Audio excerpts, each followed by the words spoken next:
Now, today in 2021, Fat Joe and 50 Cent are like the bestest of friends. They're like inseparable. But as we all know, this wasn't always the case.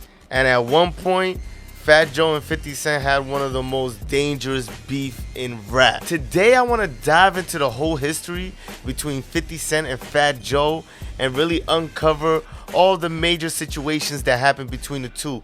This is one of my most requested videos, so I'm doing this for y'all. I hope y'all enjoy. Shout out to all the yo-yas on the east side. It's your boy KD. Make sure you like the video, subscribe to the channel.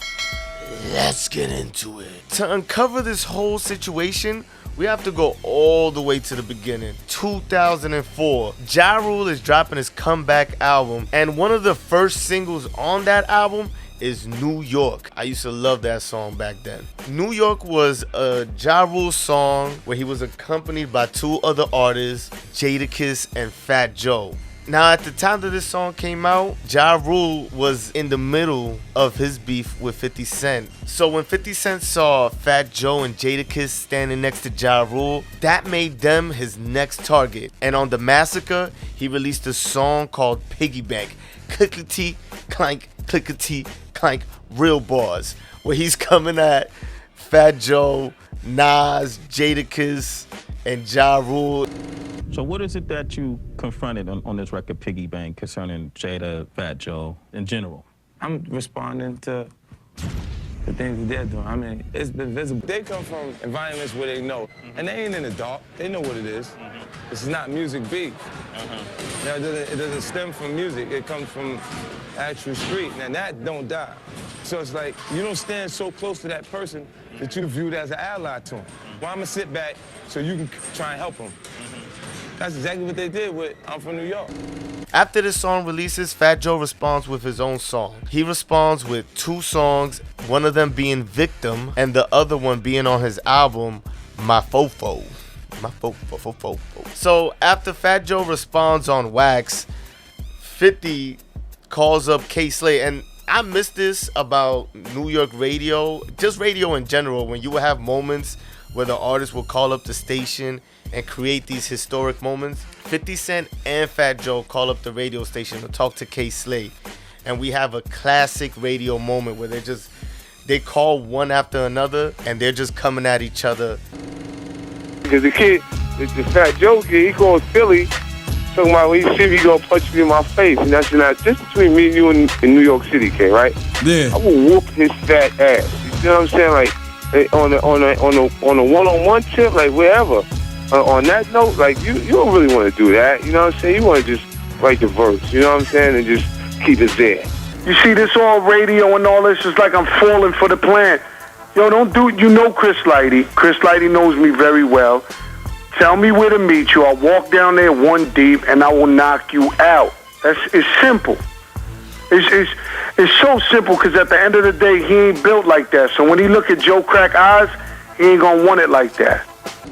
They coming at each other crazy. Fat Joe saying 50's never outside. 50 saying he will beat this man up. Fat Joe saying he wants to see him one-on-one. All types of shit happens during this interview. After these songs were released and after that phone call on K-Slay, not much really happens until the 2005 VMAs, where 50 and Fat Joe were both in attendance. Apparently, while Fat Joe was doing a presentation, 50 was in the crowd. I guess he was trying to walk around and make him nervous. So while Fat Joe's on stage, he makes a comment about all the G-Unit security that's in the building. He basically says that he felt safe with all this G-Unit security around. 50 did not take that lightly. So when he's performing with everybody in G-Unit, and by this point, G-Unit had like 60 members, he takes some time out to address Fat Joe and calling him all types of shit while he's on stage. Fat Joe is man. Pussy boy, fuck boy, fuck what? And all niggas is so. The illest shit is, I remember watching this VMAs and I saw that happen. I was like, this was all live at the time. So I was just like, oh shit. Like they blurred out most of the words, as you can tell by the clip. But I was like, yo, what the fuck just happened? Yo, this shit is crazy. So that was definitely another classic moment that doesn't even get spoken about a lot. 50 was always ready to get the last word in any exchange, yo. Now, throughout the years after this, the disses continued between the two. I can put together a little montage, if you will. 50 makes a whole bunch of skits. What's up? Yo, this is 50 Cent. I just want to thank everybody for showing their support and all of the get well messages I got on thisis50.com. Yesterday, I listened to Fat Joe's record, and it hurt me. And I told you people not to listen to his music, and some people didn't listen. Hey, what's up? This is 50 Cent.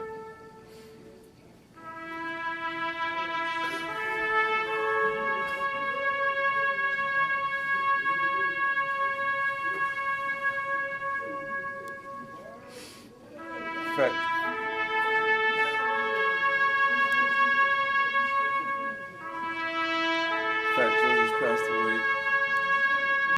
He alleges that Fat Joe got beat up by Papoose. The beats. Yo, Curtis, I give the beats. You in the Neverland Ranch over there in Connecticut can't come out your house playing with these internet shits, man. Papoose, please, man. I get the beats, man. I ain't losing fights since junior high. You heard that? He said he in the Neverland Ranch. No, it's not quite Neverland because it don't got a fucking amusement park. But it's as big as Neverland. And it got wild turkeys, wild deers, it got fucking foxes, got all kind of wild animals. I actually got the jungle behind my house. That fat nigga, I'm on your ass. 50 puts out feud tracks coming out of Fat Joe too. See, they smoke crack till they dizzy. Your man Joey crack, I told him before. He don't want it with me. You pussy fat boy. You want war? Okay, I go to war. Catch you slipping, put your brains on the floor. When Fat Joe is getting ready to release his album, Elephant in the Room, obviously 50 uses this time to just bash on Fat Joe, shit on Fat Joe. And what does he do? He comes out with a mixtape the same day that he's releasing Elephant in the Room, called Elephant in the Sand. And let me tell y'all, this is actually Return of the Body Snatchers Part 2. Great fucking mixtape, by the way. This is one of my favorite underrated G-Unit mixtapes. Elephant in the Sand, classic. And slide, you understand what I'm saying to you? 400,000 copies downloaded from thisis50.com, a staggering 220,000 copies downloaded directly there. You ain't got to believe me, you can actually go check yourself and see it. It's a fact. You understand what I'm saying? And Elephant in the Room, Fat Joe's project, actually scanned 46,000 copies, which is actually terrible. And honestly, it just didn't stop, because even after this album that Fat Joe put out, on his next album, The Dark Side Volume 1, it didn't do so well as far as sales. I think it did 5,000 in a week. And obviously, 50 being who 50 is, was on the attack once again, talking about Fat Joe's sale. Did you see the 50 Cent video where he was talking about you recently? Nah, man. Yo, listen, man, I don't pay attention to 50 Cent. He's irrelevant. I mean, whether you want to, if you talk about record sales, he went from selling 10 million records to not even going gold this last album, so he lost 9.5 million fans.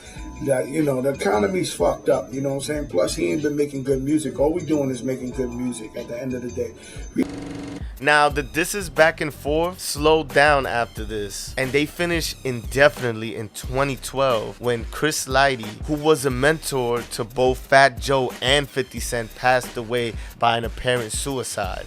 This deeply affected both Fat Joe and 50 Cent. Chris Lighty was a big part of both of their careers, and they were really taken aback by this. Now, the whole time that 50 Cent and Fat Joe were in the middle of their beef, Chris Lighty always wanted them to dead this because he hated seeing both of them go at it. So for the BET Hip Hop Awards, it was set that there was going to be a Chris Lighty tribute performance. Two people that were asked were 50 Cent and Fat Joe. Both of them were part of Violator. It was only right. While they were rehearsing for this, 50 Cent extended the olive branch over to Fat Joe, and Fat Joe accepted. So after this, 50 Cent and Fat Joe become honestly close ass friends. It's kind of funny how they were beefing with each other like crazy. The fact that now they're just all cool together is amazing to me. I honestly, back then, I never thought I would see the day. They were almost beefing as hard as he was beefing with Ja Rule. So it's just crazy now to look back on everything that they've been through to see them where they at now. And admittedly, they both have mentioned that they knew the other side was about that. 50 has said on numerous occasions that he looked at Fat Joe's crew and he knew that them boys was about it. All in all, I'm just glad that these two finally deaded that beef. Maybe one day we'll get that Ja Rule and 50 Cent beef squash. Who knows? But y'all let me know in the comments. Let me know what was your favorite moments that came out of this whole situation. Whose side were you on during this whole situation? And by the way, thank you to everybody who's been subscribing to the channel. We've officially hit 5,000 subscribers. I appreciate everybody showing love. Thanks for watching this video. Make sure you like, subscribe to the channel. I'm out of here. Why can't we be friends? Why can't we be friends? Why can't we be friends? Why can't we be friends?